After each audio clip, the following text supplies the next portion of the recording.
studying fractions. This is another video from my beginner to intermediate math series. Again, stay tuned for a chemistry playlist and let's get right into it. So, hey guys, today we'll be studying fractions. And let me just write that down. Fractions. A lot of people, when they first get into fractions, they just think fractions is some sort of really complicated math formula or something, but it's really not. You might have seen something like this before, and this is a fraction. This right here, this is a fraction. This is just this is called 1/5. You just take 1, then put a line over it, and 5th. And I'll show you what really this is. So, a fraction is just a division problem. So, in this case, this is equal to 1 divided by 5. And you might be thinking, well, in the last video, you should go watch that video if you don't know division, because you definitely need to know division if you want to learn fractions. But in the last video, I said that this kind of problem couldn't be solved because I took the example of circles and I said, hey, you can't take one circle, split it into 5 pieces, and put each piece into like one of each of the 5 groups. I told you could not do that in division. And I also told you this was a whole other subject. And this is the subject, fractions. And what we're doing is in this subject, we are splitting the circle into 5 parts. And we are placing each part into 5 groups. So each of these parts right here, each of them goes in one of these 5 groups, and that's what this fraction is representing. Now let's learn the parts of a fraction. So this up here, this right here, this is called the numerator.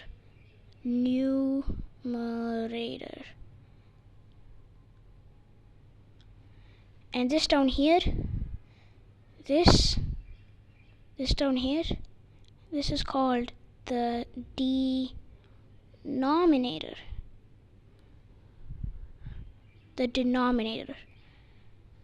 That's what these two are called. And this is the numerator at the top and the denominator is at the bottom. And this line right here, this just represents divided. And you can do all kinds of things with fractions. You can add them, you can subtract them, you can multiply them, you can divide them, you can do like a lot of things. And I'm going to show you all about that right now. But I feel like I haven't really explained this right here enough yet. And I'm going to do that right now. So these parts, these are just one part, one of the 5 parts in the circle. And you might be thinking, why? Well, you're splitting 1 into 5 groups, right? So you have to take one of these parts and put it into one group. You put the other one in this group, and you put the other one in this group, and the other one in this group, and the other one in this group, and ultimately your answer for that division problem, that answer is going to be 1/5, and that's what you get when you divide a number by a number bigger than itself. You get a fraction. Now let's go into adding and subtracting fractions. I'll get into multiplying and dividing fractions in the next video, but for now, let's just do adding and subtracting them. So I have to erase all this, and I'll see you when I'm done with that. So, okay, I've finished dividing these, erasing all this stuff. And now I am going to show you how to add fractions first.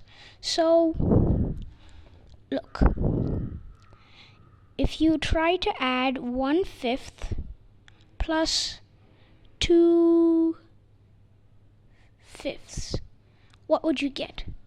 Well, you might be tempted to say, hey, well, the top adds up to 3 and the bottom adds up to 10. And you might be tempted to say, okay, the answer to this is 3/10. And if you're, also just saying, but if you're not understanding the naming of the fractions right now, just take this. So you say, like, fifths, right? You say 15, but instead of teen, you say th. So fifths. And tenths, you just say 10 and then th, tenths. You basically just add th to the end of it. So it's like fifths, tenths. And then you might guess like sixths, 1, and you might think it's like tooths for like if you have 2 as your denominator, but it's not. It's just 1, like half. So whatever's in the numerator and then half. And then obviously if you have 1 as your denominator, that number is going to be a whole number.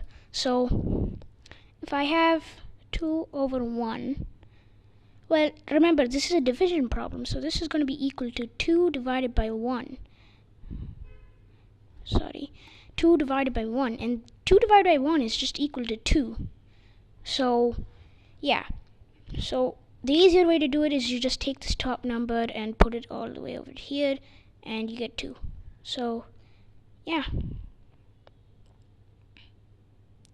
Anyway, get back to the addition. So, if you were going to do this, this would be wrong. Because 1 plus 2 is 3 and 5 plus 5 is 10. Yes, that is true. But you're doing it wrong. In fractions, what we do is we take the 1/5 plus 2/5 and we add the 3, like 1 plus 2 equals 3. That's just the same.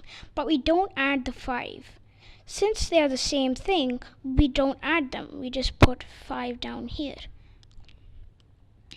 Because, look, just adding these two would just make the fraction smaller. Because if a fraction has a smaller denominator, that means one of that unit is going to be bigger than a unit with a bigger denominator. And if you're confused by that, I'll just tell you what it is right now. So what if I said to you, which is bigger, 1/10 or 1/5? What would you think? Well, 1/10, I'll show you visually. So 1/10 is just 1 divided by 10. So let's split this into 10 groups. 1, 2, 3, 4, 5, 6, 7, 8, 9, 10. Okay, and then I fill in one of these groups because we're doing 1/10. And then I have 1/5. 1, 2, 3, 4, 5. And I fill in one of these groups. Which one looks bigger to you? I mean, I know I haven't drawn it to scale, but which one looks bigger? 1/5, right? Because that's because it is bigger. Oh, whoopsies, I drew 6 units over here. So, yeah, it's 1/5. 1/5 is bigger. So that's how you find how big a fraction is. And now let's move on to subtraction. And just a review of addition, if you take 1/5 plus 2/5, you will get 3. And don't add the denominators, just keep them the way they are. So just write 5 down here and you've got your answer. Okay, so now I'm going to go over subtraction. And I will be reviewing special cases at the end. So let's get on to subtraction. So I'm going to set up a subtraction problem here. And that problem is going to be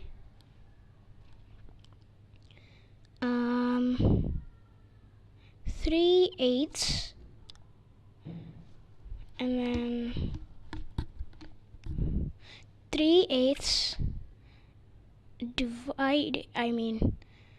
minus 1/8. Well, it's the same thing right here. You do 3 minus 1, you get 2, and then the denominator stays the same, so you get 8. And you don't add the denominators. You can't make it 2/16 because that would just make it a smaller fraction. Okay, so now I'm going to go through special cases. And you might be thinking, what are these special cases? Well, they're not really special. It's just I just saved them for last because they might be a little hard to explain. It's when you don't have the same denominator when you're adding or subtracting fractions. Like if I had something like 1/5 plus 3/8, what would I do here? I mean, I can't just say leave the denominator the same because there are two different types of denominators. I have 5 and I have 8. So what's the denominator and what's the numerator? Because we can't add 1 and 3 because these denominators are not the same.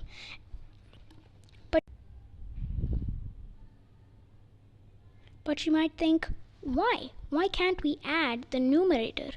I mean, sure, the denominator is not the same, but why can't we add the numerator? Because the denominator is really what matters. So we can't add the numerator until we add the denominator. So what you would do is you would find a clear multiple, a common multiple of these two, the lowest common multiple, to be really comfortable. So for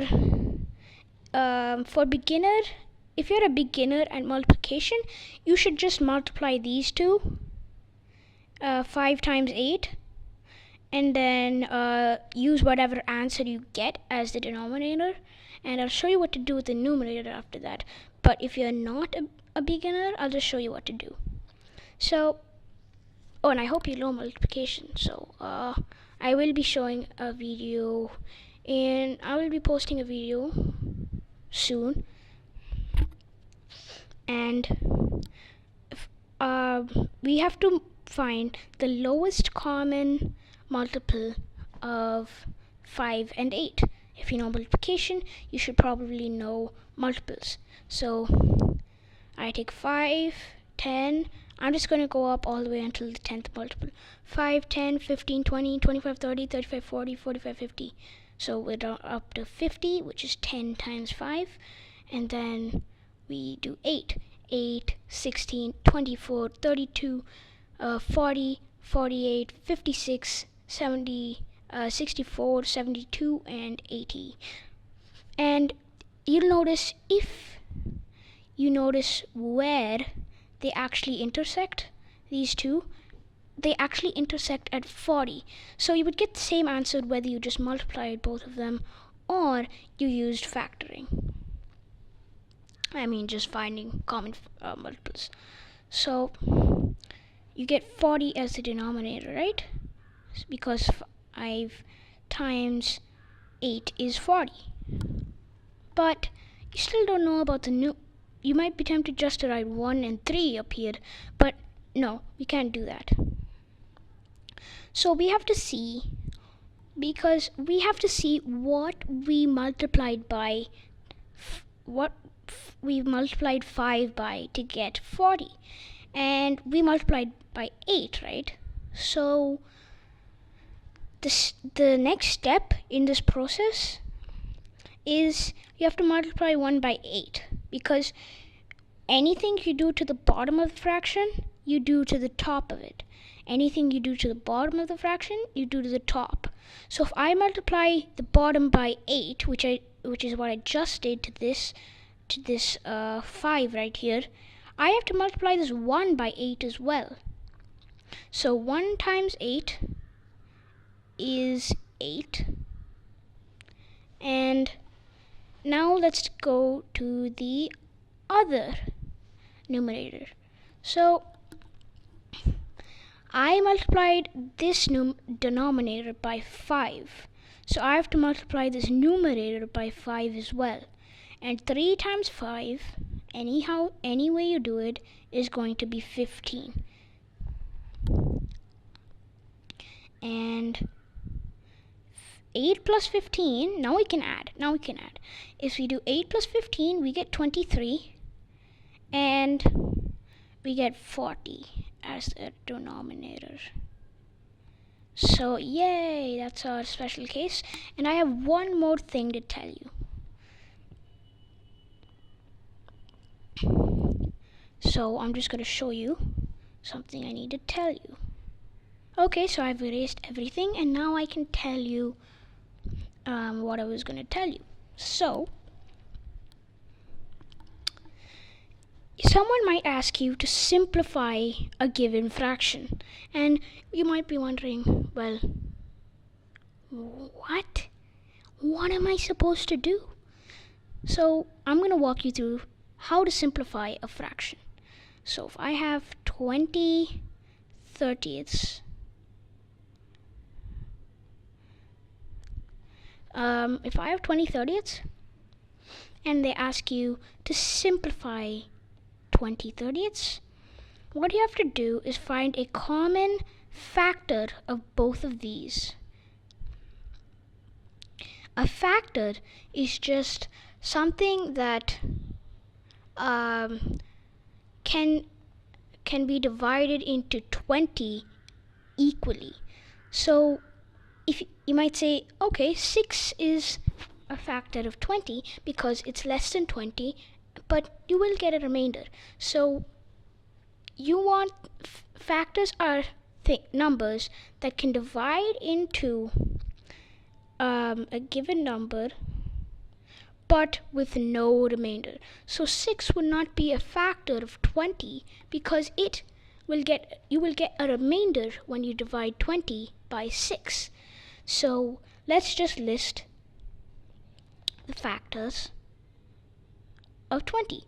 So 1 is a factor of every number except 0 and all the negative numbers.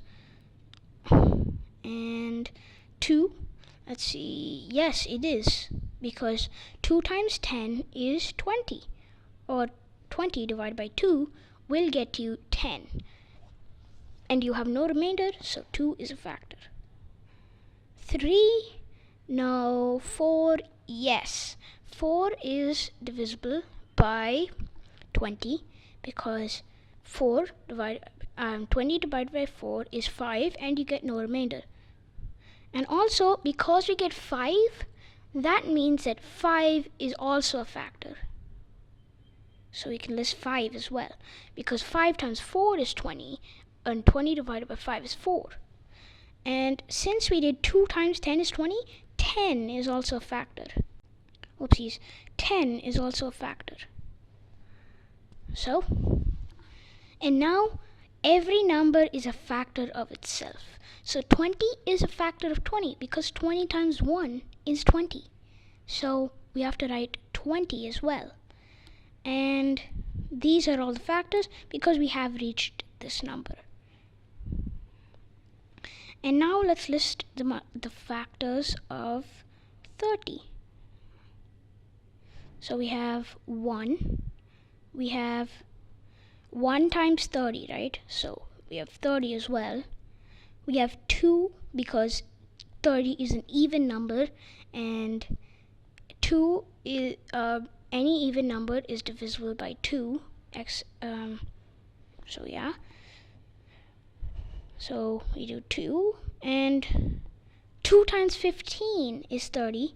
So we write 15 as well, because 15 times 2 is 30, and 30 divided by 15 is 2 with no remainder. So 15 is also a factor. We also get 3, because 3 times 10 is 30, so we can write 3 and 10 as well here. And also, that's it. So that's all of the factors of 30. And now we can find a common factor. So I see 1 both, but if we divide both of them by 1, we just get 20 over 30, so we can't use 1. So there's also 2. Yeah, we could divide both of them by 2 because both of them are divisible by 2. So if we divide both of these numbers by 2, and we can't just divide one of them by 2 because you have to do the same things to both the numerator and the denominator. If you do something to the denominator, if you do something to the denominator, you have to do it to the numerator as well. So let me just divide both of them by 2.